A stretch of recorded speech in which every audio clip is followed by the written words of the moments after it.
बेटा next one है ये डिमित्री मेंडेलीव पीरियोडिक टेबल। मतलब अब तक आपने सीखा है कि डोबिनियस साहब ने ट्रेडिंग सिस्टम दे के एलिमेंट को क्लासीफाई करना चाहा। उसके बाद नेक्स्ट वन बेटा अपने लोथरमियर साहब Newlands law of octaves, Newlands साहब ने एलिमेंट को क्लासीफाई करना चाहा, वहाँ पर भी लिमिटेशंस आ गई। और उसके बाद लोथरमियर साहब ने भी अपने एटॉमिक वॉल्यूम कर्व से एलिमेंट्स को क्लासीफाई करना चाहा और वहाँ पे भी बेटा कुछ लिमिटेशंस आ गई। अब डिमित्री साहब ने जब एलिमेंट्स को अरेंज करना चाहा तो how he arranged elements, important point ये है बेटा कि ही अरेंज्ड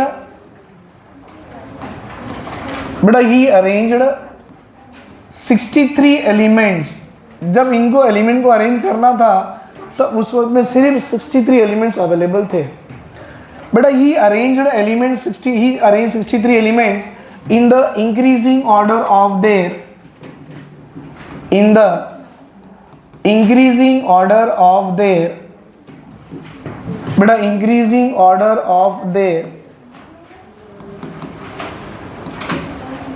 atomic weight, right? अच्छा बेटा जब increasing order of atomic weight में इनको अरेंज करना था तो what he did here, that means he arranged elements in a vertical column as well as horizontal rows beta. He arranged elements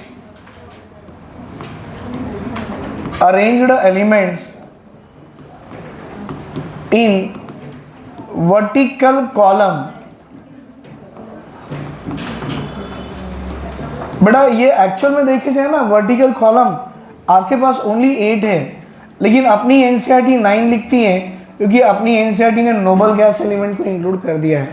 actual में 8 होता है पर एनसीईआरटी 9 लिखता है, तो नीट में अगर आ जाए तो आपने 9 कंसिडर करना है बेटा। He arrange element in vertical column जो कि 8 है एंड हॉरिजॉन्टल रोज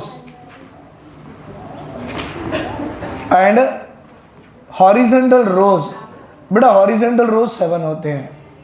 ये जो एलिमेंट्स हॉरिजॉन्टली अरेंज होते हैं ना, that horizontally arrange element is called as a periods.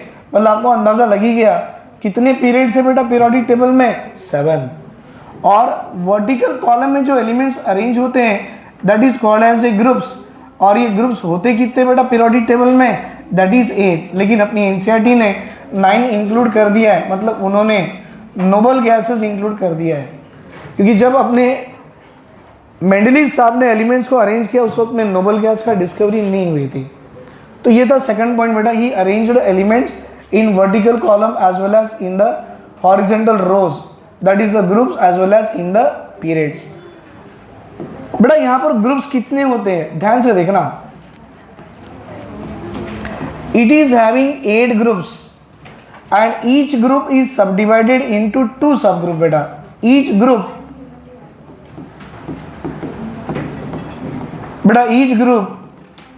is subdivided into 2 groups। थोड़ा सीखेंगे इसके बारे में, सवाल बनते भी इसमें।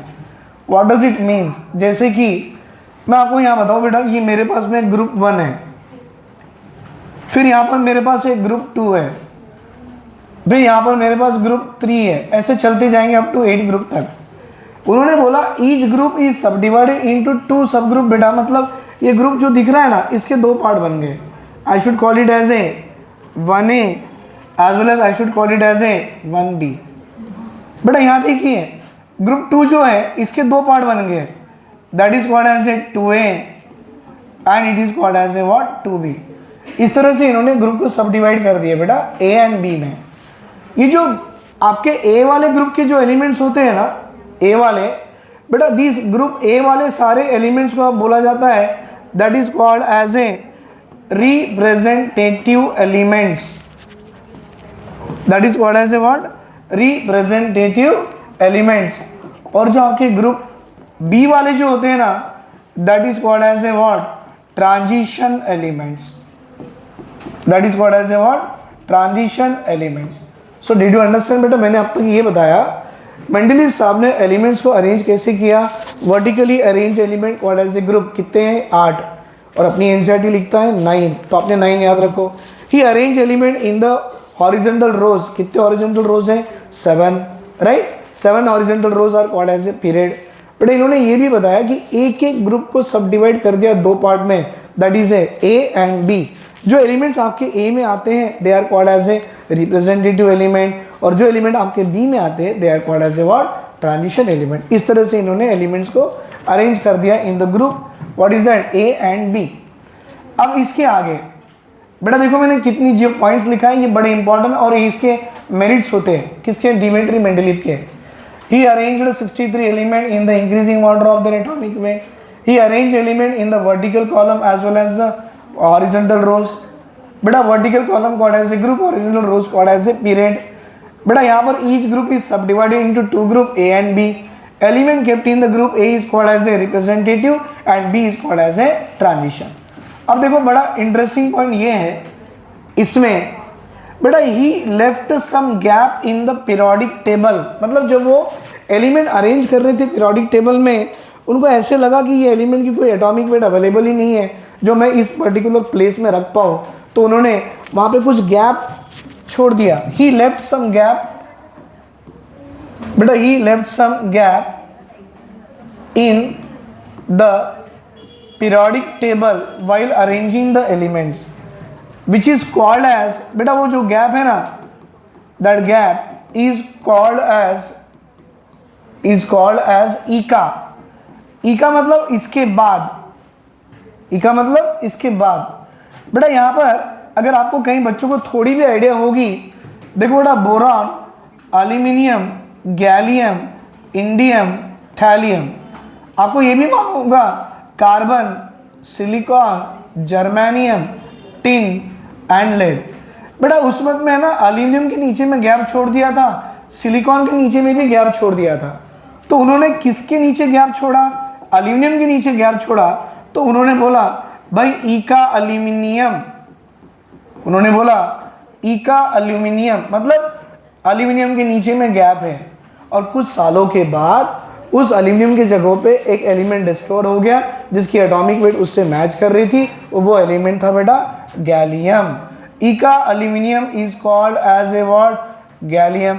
फिर उन्होंने और एक गैप छोड़ी थी बेटा सिलिकॉन के नीचे, तो नाउ इका सिलिकॉन, बेटा इका सिलिकॉन उन्होंने बोल दिया उसको, वो गैप का नाम था इका सिलिकॉन। पर कुछ सालों के बाद वो एलिमेंट की भी डिस्कवरी होगी, उसका नाम क्या था, जर्मेनियम। इका silicon is called as a what बेटा, जर्मेनियम। और जानते हो short form of periodic table में बोरॉन के नीचे स्कैंडियम हुआ करता था। शॉर्ट फॉर्म बोल रहा हूं मैं, अभी की पीरियोडिक टेबल अलग है, शॉर्ट फॉर्म वाली अलग है। And this eka boron is called as a what बेटा, स्कैंडियम। अभी तो नई डिस्कवरीज भी होगी बेटा, व्हाट इज दैट, आपके डी ब्लॉक में देख लो, that is scandium, titanium, vanadium, chromium, manganese, right बेटा। ये आ गया MnTCRe। अभी एक एलिमेंट इसके बारे में दे दिया, TC called as a technetium, जो कि मैंगनीज के नीचे है, और उन्होंने बोल दिया दैट इका मैंगनीज, बेटा इका manganese, and nowadays it is called as a what, technetium. बेटा इका manganese is called as a technetium. मतलब इन्होंने जब एलिमेंट अरेंज करना चाहा पीरियोडिक टेबल में, तो he left some gap in the periodic table by saying that ऐसे एलिमेंट्स उनकी एटॉमिक वेट नहीं है, हम इसे अरेंज नहीं कर सकते। उन्होंने गैप छोड़ दिया और ये भी बोला कि गैप मैंने किस किस के नीचे छोड़ा, भाई एल्यूमिनियम के नीचे छोड़ दिया इका एल्यूमिनियम, सिलिकॉन के नीचे छोड़ दिया इका सिलिकॉन, बोरॉन के नीचे छोड़ दिया इका बोरॉन, और मैंगनीज के नीचे छोड़ दिया इका मैंगनीज। और बाद में उनकी डिस्कवरीज होगी, उन्होंने उसके नाम दे दे। राइट बेटा, आई थिंक यहाँ तक किसी को डाउट नहीं है। तो बेटा यहाँ पर हमने ये सीखा है कि जब एलिमेंट्स को अरेंज कर रहे थे डिमिट्री मेंडेलीव साहब ने, तो while arranging the element he left some gap in the periodic table. और उन्होंने ये भी बता दिया कि फ्यूचर में एलिमेंट डिस्कवर्ड होगा, उसकी एटॉमिक वेट आसपास ये होगी, उसकी प्रॉपर्टी ये होगी, सारा हिसाब से उन्होंने बता तो दिया था। बट कुछ सालों के बाद डिस्कवरीज हो गई और ये जो एलिमेंट डिस्कवर्ड हुए, ये सारे एलिमेंट्स की प्रॉपर्टी वही थी जो अपने मेंडेलीव साहब ने पहले से ही बता के चुके थे। राइट, इसके बाद मतलब यहाँ पर देखो ये सारी चीज़ें करते करते हमको एक चीज़ तो समझ में आ गई, व्हाट इज दैट, क्या मेंडलीव साहब ने एलिमेंट्स को कैसे अरेंज किए थे, in the increasing order of atomic weight. तो बेटा इन्होंने ये सब देख के अपना एक लॉ बना दिया। ध्यान से देखो, मेंडलीव पीरियोडिक लॉ क्या है, सुनो बेटा। एक्चुअली लिखते ऐसे हैं, hydrogen, lithium, beryllium, boron, carbon, nitrogen, oxygen, fluorine. बेटा वो नोबल गैसेस नहीं थे, थोड़ी देर के लिए छोड़ दो, नीचे आ जाओ। सोडियम, देन मैग्नीशियम, बेटा aluminium, silicon, phosphorus, sulphur, chlorine, उसके आगे आर्गॉन, फिर ये थी पोटेशियम, कैल्शियम। बेटा एक बात बताओ, मैं बोलूँ लिथियम मेरा मेटल है, तो मेटल के बाद फिर ये मेटल, फिर non metal, non metal, non metal, non metal, non metal, और वापस में किसी में आ गया मेटल। मतलब एक वक्त के बाद इसकी प्रॉपर्टी रिपीट हो गई। एक काम करेंगे सर, ऐसा करेंगे, इसको उठाएंगे भाई, ये नॉन मेटल, फिर non metal, non metal, metal, metal, metalloids, actually metalloid नहीं मेटल ही बोलो, फिर ये बेटा मेटल्स, और आगे वापस में एक्चुअली ये नॉन मेटल, मेटालाइट, और ये आगे फिर से नॉन मेटल। मतलब देखो एक वक्त के बाद प्रॉपर्टी रिपीट हो रही है। तो इन्होंने ये बोला, when we arranged elements in the periodic table in the increasing order of their atomic weight, their properties, कौन से, physical as well as the chemical properties are repeated after certain interval of the time। वो जो repetition of the properties थी ना बेटा, that is called as a, मतलब repetition of property को बोला गया है periodic trends। मतलब इन्होंने अपना एक लॉ बना दिया, और वो लॉ का नाम था बेटा, what is that, Mendeleev periodic law। He arranged elements. तो देखो मैं लिख रहा हूं मेंडलीव पीरियोडिक लॉ। बेटा what this law states that, it states that when the element arrange in increasing order, when the elements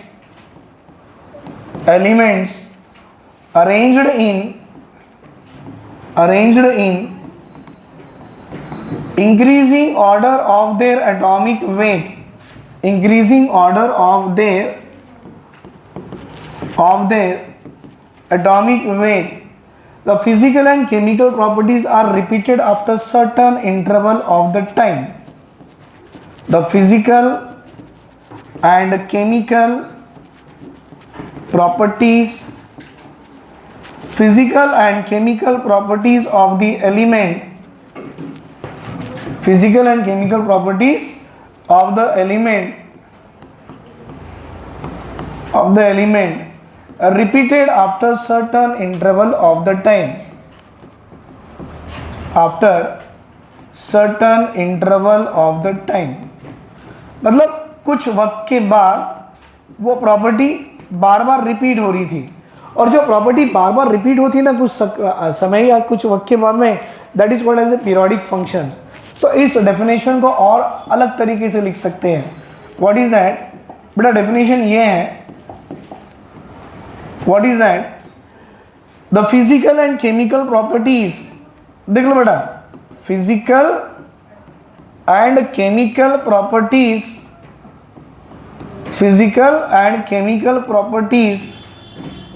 are periodic functions. ये ऐसा NCERT में लिखा हुआ है, are periodic functions of their, सुन लो बेटा, ऑफ देयर एटॉमिक वेट। इसका मतलब जब आप एलिमेंट्स को increasing order of atomic weight में लगाओगे तो फिजिकल केमिकल प्रॉपर्टी कुछ वक्त के बाद रिपीट होती जाएगी, और रिपीटेशन ऑफ प्रॉपर्टी को क्या बोला गया, पीरियोडिक फंक्शंस। यहां भी देखो बेटा, ये सिंपल वर्ड में लिख के दिया, when the element arranged in increasing order of their atomic weight, physical and chemical properties are repeated after certain interval of time। लेकिन इसी को मैंने एक स्टेटमेंट में दीजिए जो एनसीईआरटी में है, what is that, physical and chemical properties of the element are periodic functions of their atomic weight. बेटा ये सब होने के बाद में छोटा सा वहां पे डीमेरिट्स आ गए। डीमेरिट क्या आ गया, लेट मी एक्सप्लेन यू। मतलब कुछ सालों के बाद डिस्कवरीज ऑफ नोबल गैसेस हो गई, फिर हमने नोबल गैसेस को वहाँ लगा दिए, और लगाने के बाद बेटा कुछ वहाँ पर एनॉमलस पेयर आ गए। एनॉमलस पेयर का मतलब होता है ऐसे पेयर ऑफ एलिमेंट है जो मेंडलीव साहब की पीरियोडिक लॉ को फॉलो नहीं करते हैं, राइट। सो अब हम आगे, the point called as a anomalous pair बेटा, that is called as a demerits in the periodic table. बड़ा इंपॉर्टेंट कंसेप्ट है ये, आपको कॉम्पिटिटिव लेवल में, नीट लेवल में पूछा भी जाता है बेटा। सबसे पहला पॉइंट तो मैं ये बोलूँ कि कुछ एनॉमलस पेयर आ गए। What is a anomalous pair? तो क्या बोलना बेटा, it is a pair of element which does not follow the Mendeleev periodic law. Pair of elements, pair of elements, pair of element which does not follow बेटा, which does not follow Mendeleev periodic law, Mendeleev periodic law। बेटा इनका जो periodic law है ना, increasing order of atomic weight वाला, वो कुछ pair of element follow ही नहीं करते। ऐसे पेयर को बोला जाता है व्हाट, अनॉमलस पेयर। और ये पूरे पीरियोडिक टेबल में आपको ये 4 अनॉमलस पेयर मिलने वाले हैं। What is that? Aamir Khan, तेरी इच्छा, कोक नहीं, ठंडा पानी। बेटा ये 4 पेयर हैं जो अनॉमलस पेयर पूरी पीरियोडिक टेबल में मिलेंगे। अब बोलेंगे सर ये सब क्या है, बच्चों को तो मालूम ही है, आर्गॉन है, पोटेशियम। बेटा आर्गॉन के एक्चुअल में देखो ना, एटॉमिक वेट 40 है और अपनी पोटेशियम की कितनी है, 39। भाई 40 के बाद 39 आती कि 39 के बाद 40 आती? 39 के बाद 40 आती। मतलब argon potassium is what, anomalous pair. Tellurium iodine is what, anomalous pair. Cobalt nickel, anomalous pair. Thorium and protactinium, these are the anomalous pair. तो बेटा ऐसे 4 अनॉमलस पेयर हैं आपको, that these are the pair of the element that does not follow the Mendeleev periodic law. ये पहला वाला आपके काम का हो गया, that is the anomalous pair, come under the demerits. ये पहला हो गया। भाई सेकंड वाला ये भी हो गया। थोड़ा सेकंड वाला समझाने के लिए मुझे आपको ड्रॉप करके देना पड़ेगा, बच्चों को स्टेटमेंट समझ में नहीं आएगा। What is the second demerits बोलो या लिमिटेशन बोलो। अब देखो बेटा, आपको याद होगा मेंडलीव साहब ने जो भी आपके ग्रुप्स बना के दिए, वो सारे ग्रुप में एक एक ग्रुप को 2 ग्रुप में सब डिवाइड करके दिए। लेट अस से मैं सब ग्रुप ए एंड बी की बात कर रहा हूँ बेटा, सब ग्रुप ए एंड सब ग्रुप बी की बात कर रहा हूँ। भाई ए की अगर बात करूँ ना, वो लिथियम होगा, वो सोडियम होगा, वो पोटेशियम होगा, बेटा वो रुबिडियम भी हो सकता है, और साथ साथ में वो आपका एक सीजियम भी हो सकता है। बेटा वो साथ में एक सीजियम भी हो सकता है। They all are the 1A group element. लेकिन 1B जानते हो क्या है भाई? 1B कॉपर होगा, सिल्वर होगा, गोल्ड होगा। आपको इसको देख के ऐसा नहीं लग रहा व्हाट क्या बेटा, कि कुछ एलिमेंट्स ऐसी है जिनकी प्रॉपर्टी सेम नहीं होने के बावजूद भी आपने उसे एक ही ग्रुप में रखा है। जैसे कि आपको लग रहा है ये कॉपर, सिल्वर, गोल्ड मेटल है, अच्छी बात है। सोडियम, पोटेशियम, रुबिडियम, सीजियम भी मेटल है, अच्छी बात है। लेकिन बेटा ये वाले जो मेटल्स है ना, ये वाले they all are the alkali metals, और ये वाले मेटल्स आपके अल्कली नहीं हो सकते। तो पॉइंट नंबर 2 ये लिखेंगे बेटा, what is that? Dissimilar elements. बेटा dissimilar elements kept in same group. क्योंकि क्लासिफिकेशन का मतलब ही ये था, जिस एलिमेंट को जिस पर्टिकुलर ग्रुप में रखोगे सबकी प्रॉपर्टी सेम आनी चाहिए। और वो कंसेप्ट के हिसाब से देखो बेटा, silver, copper, silver, gold, copper से बर्तन बनाते हैं, सिल्वर से बेटा हम लोग सिल्वर के कोई भी आर्टिकल्स बना सकते हैं, गोल्ड से भी आर्टिकल्स बनते हैं। क्या कभी सोडियम, पोटेशियम, रुबिडियम से आपने कभी गोल्ड के कोई आर्टिकल्स बनाना चाहा तो बनते भी नहीं बेटा, क्योंकि ये अल्कली मेटल्स होते हैं और ये ओनली मेटल्स है बेटा, right. This can be beaten into thin sheets and it can be drawn into thin wires. भाई ये सोडियम के, पोटेशियम, रुबिडियम के शीट्स भी नहीं बनते और इनकी कोई वायर भी नहीं बनती है। मतलब ये एलिमेंट्स लग तो रहे मेटल है, वैलेंसी +1 दोनों में भी आती है, बट व्हाट इज दैट, इनकी प्रॉपर्टी डिफर है, और प्रॉपर्टी डिफर होने के बाद इनको अलग अलग ग्रुप में रखना चाहिए। बट मेंडलीव साहब ने क्या कर दिया, this dissimilar element were kept in the same group, ये भी उसकी दूसरी लिमिटेशन होगी, राइट। बट और एक लिमिटेशन ये भी आ गया, लिमिटेशन और एक ये भी आ गया कि similar elements kept in the different group. देखो बेटा मैं लिख के दे रहा हूं, कुछ एलिमेंट्स है हैविंग सिमिलर प्रॉपर्टीज, तो similar elements kept in different group, मतलब कुछ एलिमेंट ऐसे हैं जिनकी प्रॉपर्टीज तो सेम है पर ग्रुप अलग अलग ग्रुप में रखा गया है। भाई आप जानते हो नोबल मेटल प्लैटिनम होता है, और एक नोबल मेटल कौन सा है, गोल्ड। अगर आप ध्यान से देखो बेटा, अगर ये गोल्ड को देखोगे तो ये 1B में बैठ गया, राइट। और ये इसको देखो निकल बेटा, ये आपको आएगा FeCONi, that come under the 8th group, that is 8th B group में आते हैं।